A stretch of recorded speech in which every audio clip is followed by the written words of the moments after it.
नमस्कार। प्रादेशिक समाचार के साथ मैं पूनम किरकिट्टा। पहले मुख्य समाचार। मुख्यमंत्री ने पलामू और हजारीबाग मेडिकल कॉलेज का निर्माण करा रही कंस्ट्रक्शन कंपनी को हटाने का दिया निर्देश। ईडी ने रांची में सेना जमीन घोटाले और अवैध खनन मामले में राज्य सरकार को कार्रवाई के लिए लिखा पत्र। भारत और वेस्टइंडीज के बीच खेले जा रहे दूसरे क्रिकेट टेस्ट मैच में भारत ने 4 विकेट के नुकसान पर बनाए 288 रन। और मौसम विभाग के अनुसार राज्य में बादल छाए रहेंगे, कुछ स्थानों पर गर्जन के साथ हल्के से मध्यम दर्जे की बारिश की संभावना और कई स्थानों पर वज्रपात की भी आशंका। और अब समाचार विस्तार से। मुख्यमंत्री हेमंत सोरेन ने राज्य के मेडिकल कॉलेजों के निर्माण में हो रही देरी को लेकर उसे समय से पूरा करने का निर्देश दिया है। उन्होंने पलामू और हजारीबाग मेडिकल कॉलेज तथा रिम्स में छात्रावास का निर्माण करा रहे कंस्ट्रक्शन कंपनी को टर्मिनेट करने का भी निर्देश दिया। मुख्यमंत्री ने सभी 206 एम्बुलेंस का नियमित और सुचारू परिचालन अविलंब कराने का निर्देश दिया है। श्री सोरेन ने कल स्वास्थ्य, चिकित्सा, शिक्षा और परिवार कल्याण विभाग की उच्च स्तरीय समीक्षा बैठक में अधिकारियों को कई अहम निर्देश दिए। उन्होंने आयुष्मान भारत के तहत अस्पतालों की लंबित राशि का भुगतान जल्द से जल्द सुनिश्चित करने को कहा है।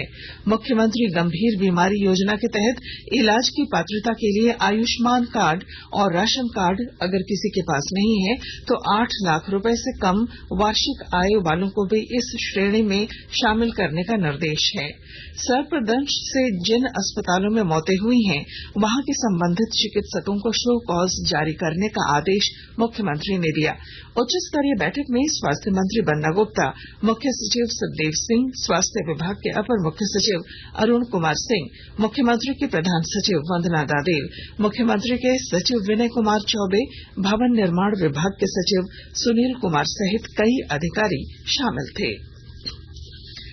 राज्य मंत्री परिषद की बैठक 25 जुलाई को होगी। मुख्यमंत्री हेमंत सोरेन की अध्यक्षता में शाम 4 बजे से प्रोजेक्ट भवन में होने वाली इस बैठक में कई महत्वपूर्ण निर्णय लिए जाएंगे। मंत्रिमंडल सचिवालय तथा समन्वय विभाग ने कैबिनेट की बैठक की जानकारी देते हुए सभी विभागों से कैबिनेट के लिए प्रस्ताव मांगा है। ईडी ने रांची में सेना जमीन घोटाले और 1000 करोड़ के अवैध खनन मामले में राज्य की सरकार को कार्रवाई के लिए पत्र लिखा है।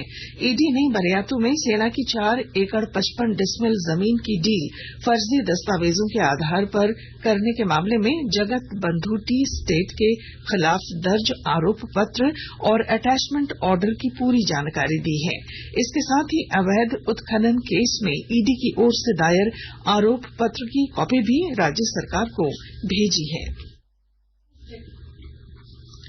देवघर में कई धर्मशाला को फर्जीवाड़ा कर बेचने और वहां पर होटल आदि बनाने की जगहों को चिन्हित कर हिंदू धार्मिक न्यास बोर्ड अपने कब्जे में लेगी। इस तरह के फर्जीवाड़ा करने वालों के खिलाफ कानूनी कार्रवाई की जाएगी। यह फैसला झारखंड राज्य धार्मिक न्यास बोर्ड की बैठक में लिया गया। बैठक में यह प्रस्ताव भी पारित किया गया कि जिन मंदिरों का निबंधन नहीं हो पाया है उन सभी मंदिरों का निबंधन कराने के लिए 15 दिनों के भीतर किया जाएगा। एक नई कमेटी का गठन भी किया जाएगा। ये निर्णय कल रांची में झारखंड राज्य हिंदू धार्मिक न्यास बोर्ड की द्वितीय बैठक में लिया गया। बोर्ड की बैठक की अध्यक्षता न्यास बोर्ड के अध्यक्ष जयशंकर पाठक ने की। इस बैठक में कई प्रस्तावों पर मोहर लगी। बैठक में सदस्य राकेश सिन्हा, संजय तिवारी, अजय मिश्रा, न्यास बोर्ड कार्यालय के अधीक्षक अशोक राय शामिल हुए। कोडरमा जिले में प्रधानमंत्री आदर्श ग्राम योजना के तहत चयनित 11 गांवों में विकास योजनाओं के संचालन के लिए विशेष रणनीति तैयार की गई है। विस्तृत ब्यौरा दे रहे हैं हमारे संवाददाता। कोडरमा जिले में प्रधानमंत्री आदर्श ग्राम योजना के तहत चयनित 11 गांवों में विकास योजनाओं के संचालन को लेकर विशेष रणनीति तैयार की गई है। उपायुक्त आदित्य रंजन ने सभी चयनित आदर्श गांवों में ग्राम सभा के लिए शेड के साथ चबूतरा निर्माण, विद्यालय और आंगनबाड़ी केंद्रों के आधारभूत संरचनाओं में बदलाव के साथ साथ पंचायत भवनों को मॉडल के रूप में तैयार करने का निर्देश दिया है। उन्होंने कहा कि इन गांवों में आधारभूत संरचना योजनाओं में बदलाव के साथ साथ योजनाओं का चयन करते हुए उसका क्रियान्वयन भी जल्द से जल्द करे। उन्होंने मनरेगा के तहत हरित ग्राम योजना, आम बागवानी और पौधारोपण के लक्ष्य को समय से पूरा करने का भी निर्देश दिया। गजेंद्र बिहारी सिन्हा, आकाशवाणी समाचार, कोडरमा।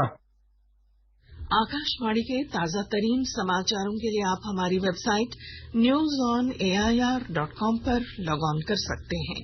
ताजा समाचार Twitter handle @AIR news alerts और Facebook page all India radio news पर भी उपलब्ध है।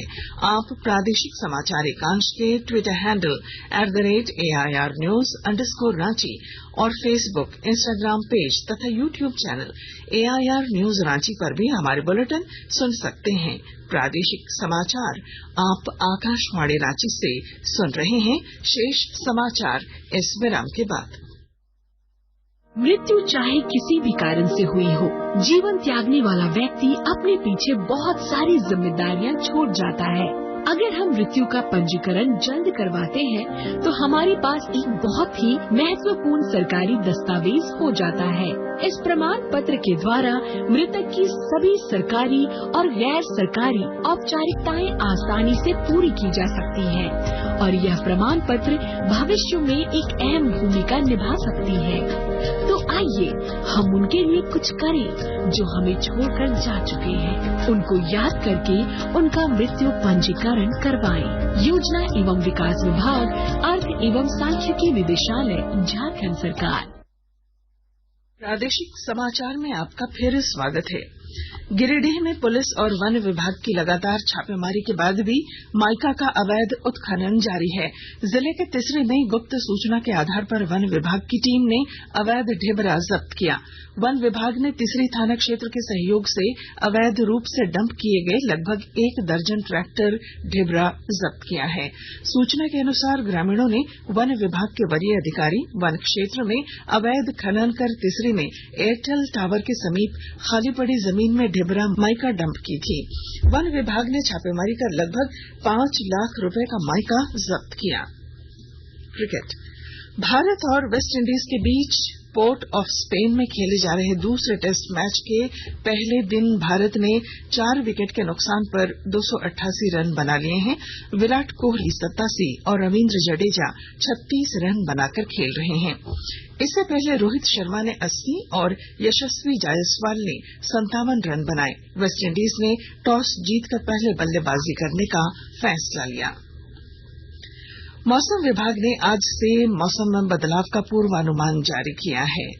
राज्य में सक्रिय मानसून फिर से कमजोर पड़ रहा है और इससे राज्य में अच्छी बारिश की संभावना कम हो रही है। इस दौरान कुछ जिलों में हल्के से मध्यम दर्जे की बारिश की संभावना है। अखबारों की सुर्खियां। रांची से प्रकाशित अधिकांश अखबारों ने मणिपुर की घटना पर देश में आक्रोश की खबर को सभी अखबारों ने प्रकाशित किया। इसके अलावा हिन्दुस्तान ने मणिपुर में दरिंदगी पर देश शर्मसार की खबर को अपने पहले पन्ने पर जगह दी है। प्रभात खबर ने लोहरदगा से गिरफ्तार फैजान डार्क नेट के जरिए ISIS से जुड़ा था। दैनिक हिन्दुस्तान ने रिम्स के 780 छात्रों ने 4 घंटों तक निदेशक आवास घेरा, फिर छोड़ना पड़ा हॉस्टल की खबर, इसे प्रमुखता से प्रकाशित किया है। दैनिक जागरण ने झारखंड के 9 जिलों में सुखाड़ का अंदेशा, कृषि सचिव ने मांगी रिपोर्ट, इसे पहले पन्ने पर स्थान दिया है। अंग्रेजी अखबार हिंदुस्तान टाइम्स और द टाइम्स ऑफ इंडिया ने मणिपुर में 2 महीने बाद प्राथमिकी और वीडियो वायरल होने के 1 दिन बाद 4 की गिरफ्तारी को प्रमुखता दी है। और अब अंत में मुख्य समाचार।